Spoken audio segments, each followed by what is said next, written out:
La zona de Orrianxo es una de las zonas más degradadas de la ciudad.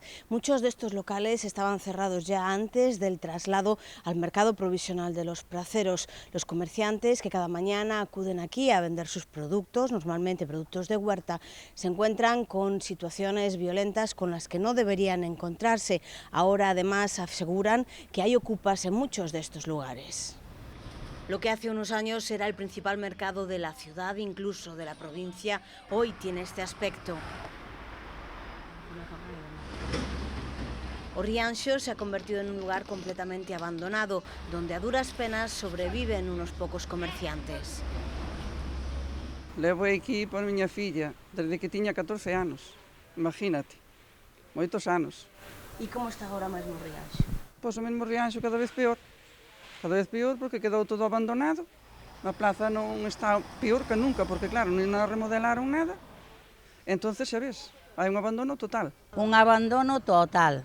E este edificio que pensan facer con il? Teñen aí de escaparate.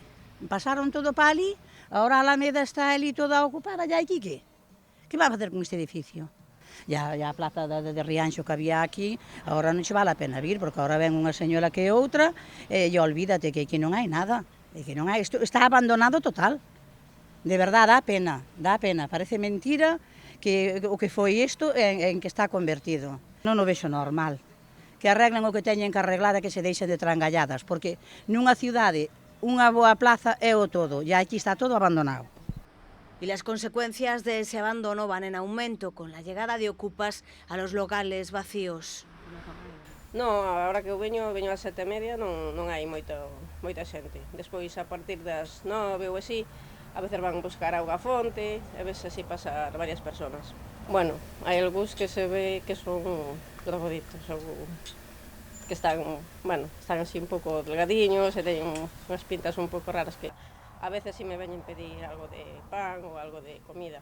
Cosa de uns 20 días tuvemos que chamar a policía porque estaban aí como mercancía, pues andaban con xiringuidas e eso, e incluso hacia nós e hacia a policía mesmo si, pues, un poquinho agresivos. Que pasa que notamos de unha temporadinha para aquí que, pues, co problema que hai de desalojo para arriba, por as obras, e agora con isto que temos ao lado dos ocupas, pues a xente un poquinho esquivia, vai ser o máis cómodo. Pois a ver se dunha vez se poñen de acordo e empezan o máis rapidamente posible, porque quen non sufrimos somos nós e os propios veciños de Ourense.